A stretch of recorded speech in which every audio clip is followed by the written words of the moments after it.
Oi, gente. Graça e paz do nosso Senhor Jesus Cristo. Tudo bem com vocês? Vamos para o nosso momento com Deus? Vamos orar. Pai bendito, Pai amado, te agradecemos, meu Deus, por mais essa oportunidade de estar aqui para te adorar, para exaltar o teu nome, Pai amado, para dizer o quanto tu és maravilhoso, quanto tu és bendito, meu Deus. O quanto o Senhor faz maravilhas em nossas vidas, Pai.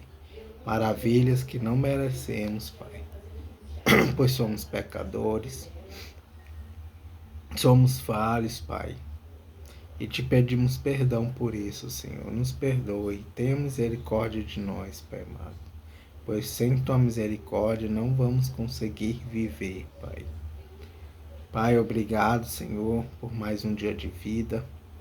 Obrigado, Senhor, pelas obras que tu faz com tuas próprias mãos, Senhor, que é a tua natureza que o Senhor fizeste, para que possamos cuidar, apreciar, Pai amado. Muito obrigado, Pai. Muito obrigado pelo teu amor, pela tua proteção, Senhor, pelo teu cuidado, Pai amado, pela tua fidelidade, pela tua justiça, meu Deus. Obrigado, Senhor, porque tu és um Deus que não é feito por mãos humanas, meu Deus. Pelo contrário, Pai, tu que fizeste os humanos, Senhor. Obrigado, Pai. Obrigado pela tua palavra também que vamos ler agora, Senhor. Obrigado por esse devocional, Pai amado. E peço, Senhor, abra nossa mente, nosso coração, para que deixamos a tua palavra entrar, Senhor, e fazer morada em nossos corações, meu Deus. Senhor, e também nosso desejo nesse momento, Pai, é que tua palavra, Pai amado, chegue àquelas pessoas que ainda nunca ouviram falar de ti, Senhor. Que tua palavra possa chegar a esses lugares, Senhor, e que elas possam, Senhor, te seguir, fazer em ti o único Deus da vida delas, Pai. Em nome de Jesus, amém. Vamos para o devocional em Spurgeon.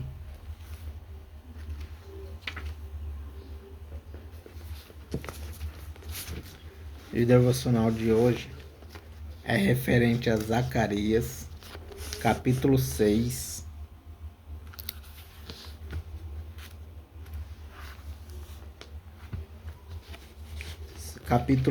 versículo 13. Zacarias, capítulo 6, versículo 13.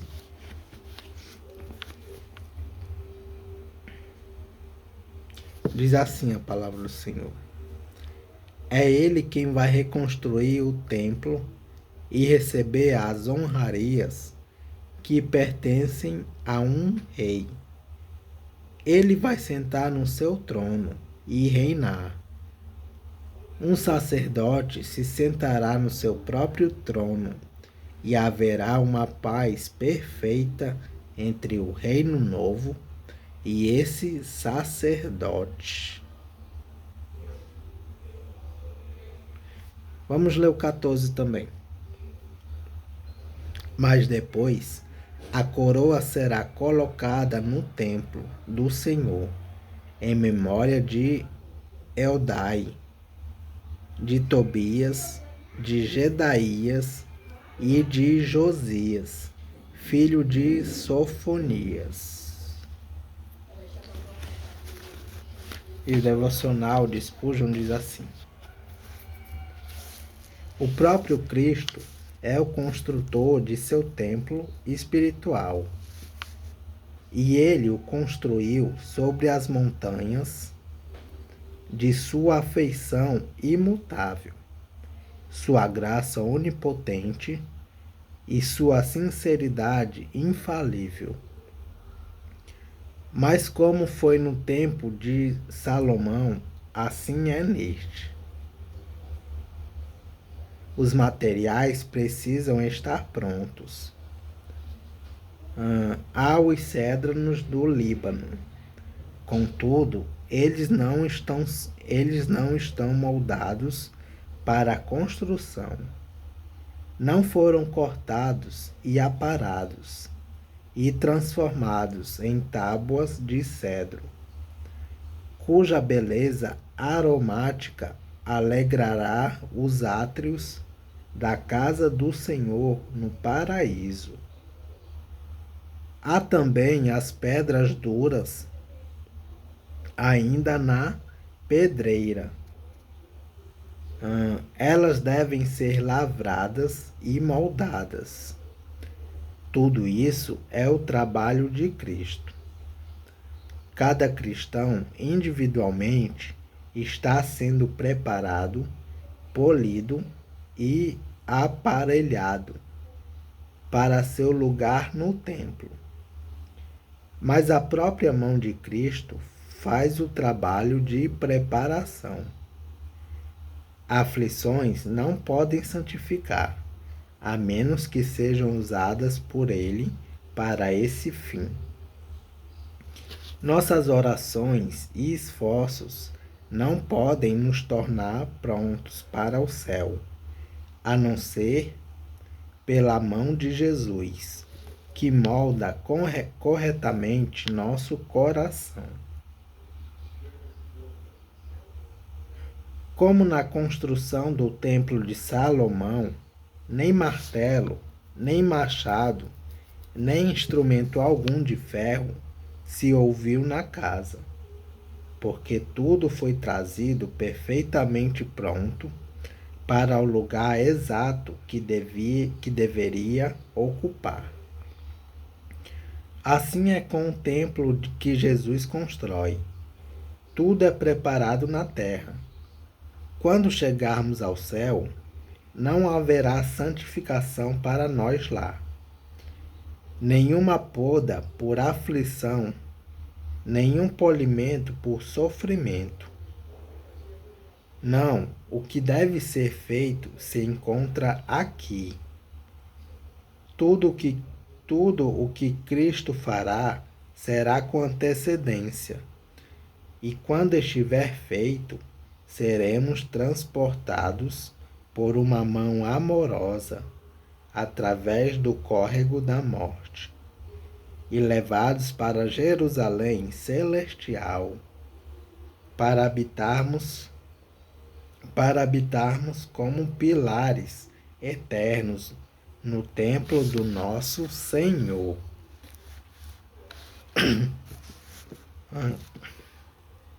Sob teus olhos e cuidados, o edifício se erguerá, majestoso, forte e justo, e brilhará acima dos céus.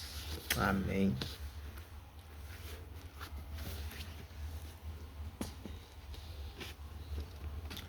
Vamos para a leitura em Esté capítulo 2.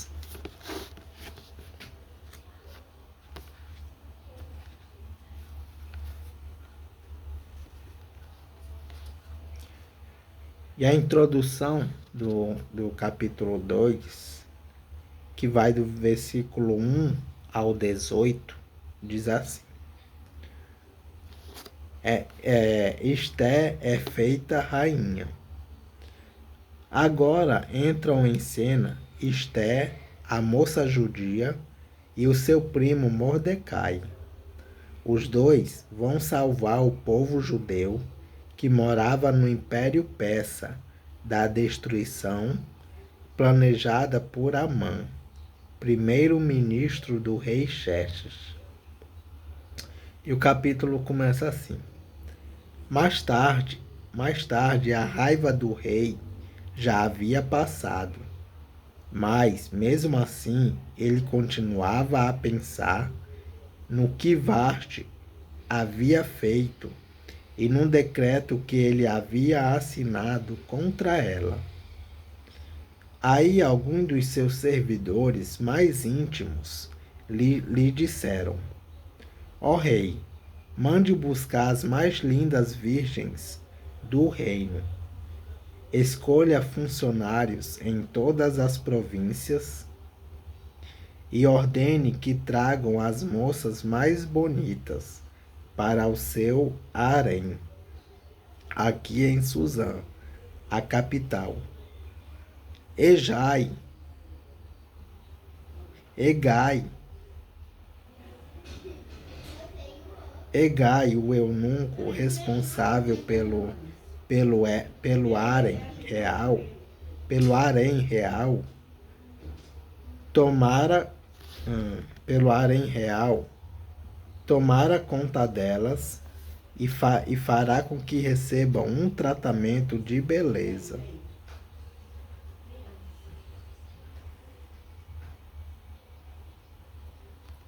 E então, ó rei, que a moça que mais lhe agradar seja a rainha no lugar de Vashti. O rei gostou da ideia e fez o que lhe sugeriram. Em Suzã morava um judeu chamado Mordecai, filho de Jair e descendente de Simei e de Quis, da tribo de Benjamim. Quando o rei Nabucodonosor, da Babilônia, levou de Jerusalém como prisioneiro o rei Joaquim de Judá, Mordecai estava entre os prisioneiros, que foram levados com Joaquim.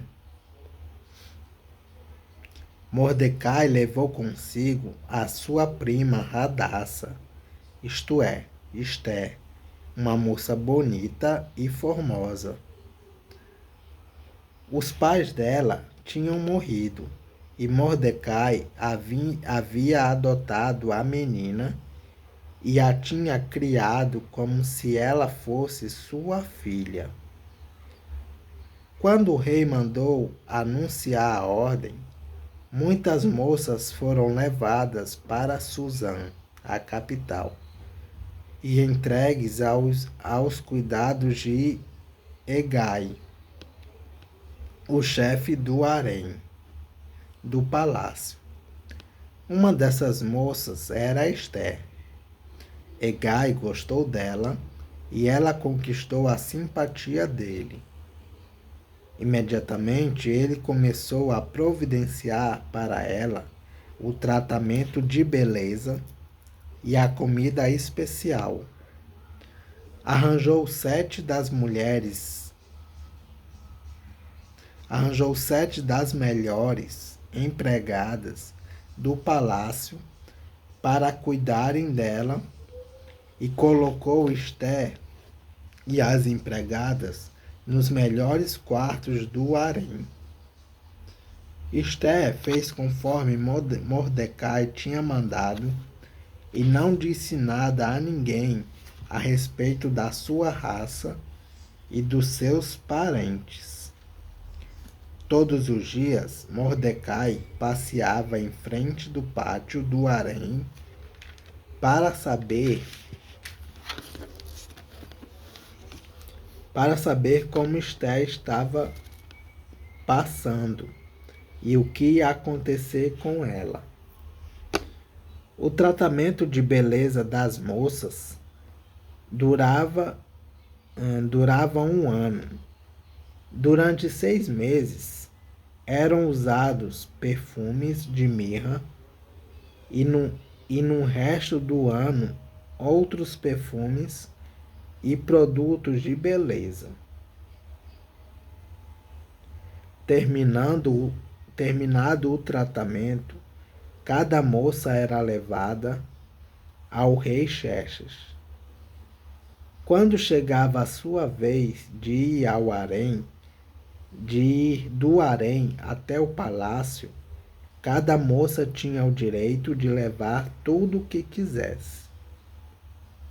À tarde ela ia ao palácio e na manhã seguinte ia para outro harém e era entregado aos cuidados de Saasgás.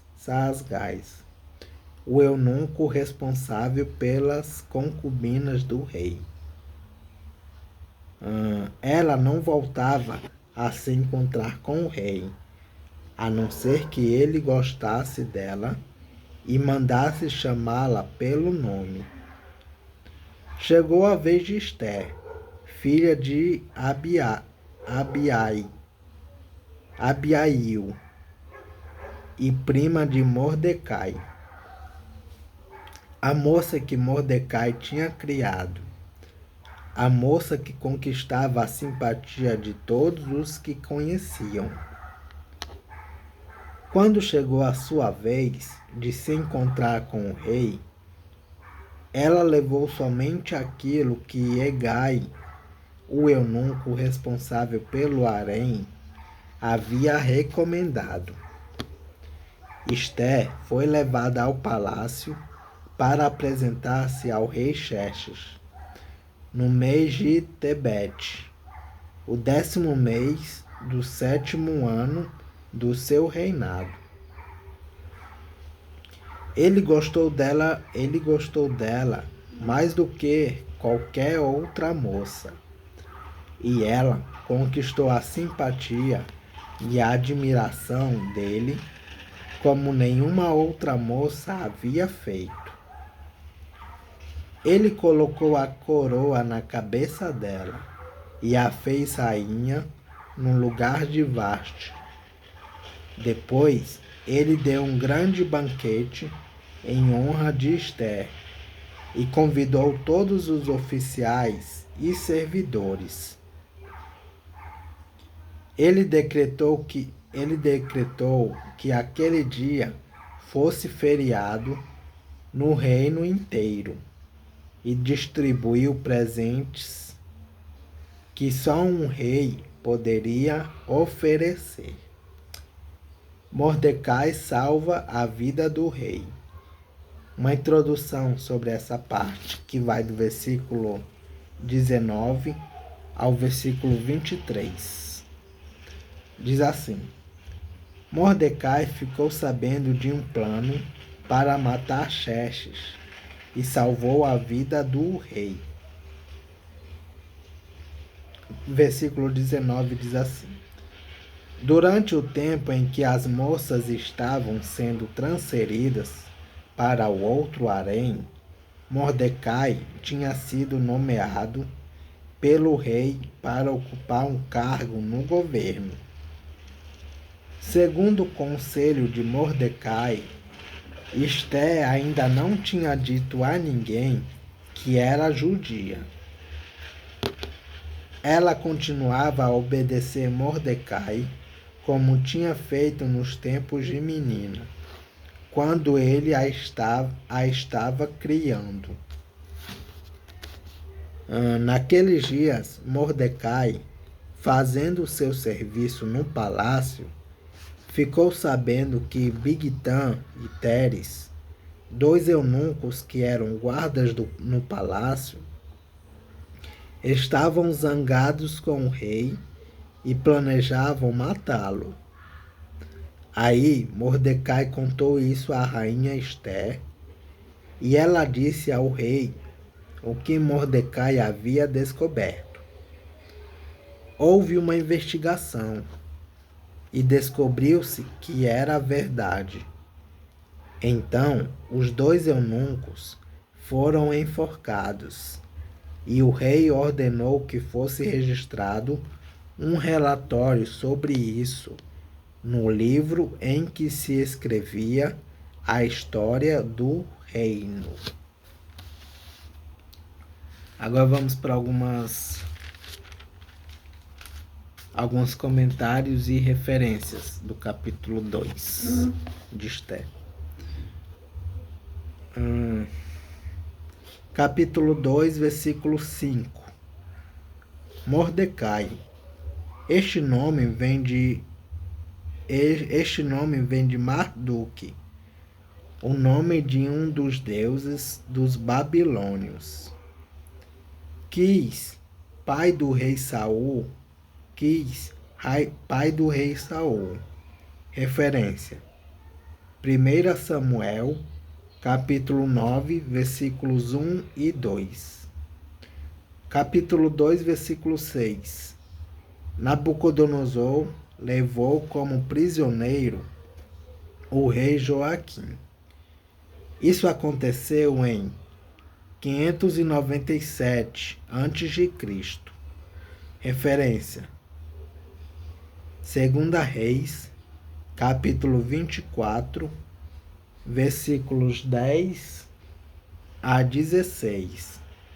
E 2 Crônicas, capítulo 36, versículo 10. Capítulo 2, versículo 7. Hadassah. Este nome em hebraico significa murta.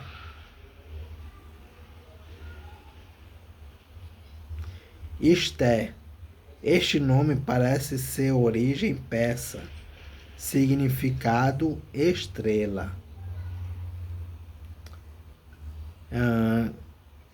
Capítulo 2, versículo 10. Esther não disse nada a ninguém a respeito da sua raça.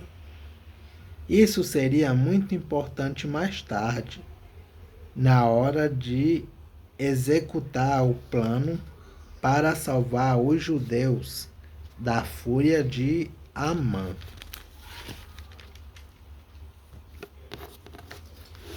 Capítulo 2, versículo 14. Na manhã seguinte, ia para outro harém.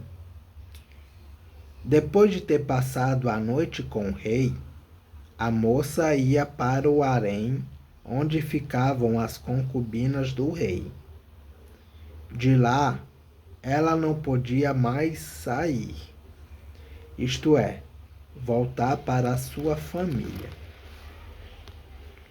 Capítulo 2, versículo 16. No mês de Tebete, ia de meados de dezembro a meados de janeiro. 7º ano, em 480 a.C. Tudo tinha começado no 3º ano do reinado de Xerxes. Referência: Esther, capítulo 1, versículo 3.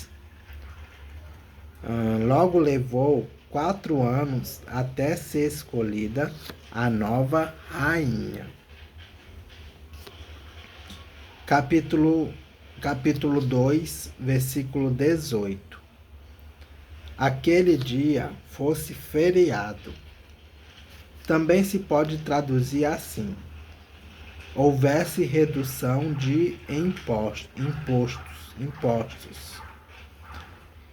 Capítulo 2, versículo 23. Fosse registrado um relatório. Mais tarde, esse relatório vai ser elemento importante para salvar a vida de Mordecai. Referência: Esther, capítulo 6, versículo de 1 a 3. E é isso, gente. Capítulo 2 de Esther. Que Deus os abençoe.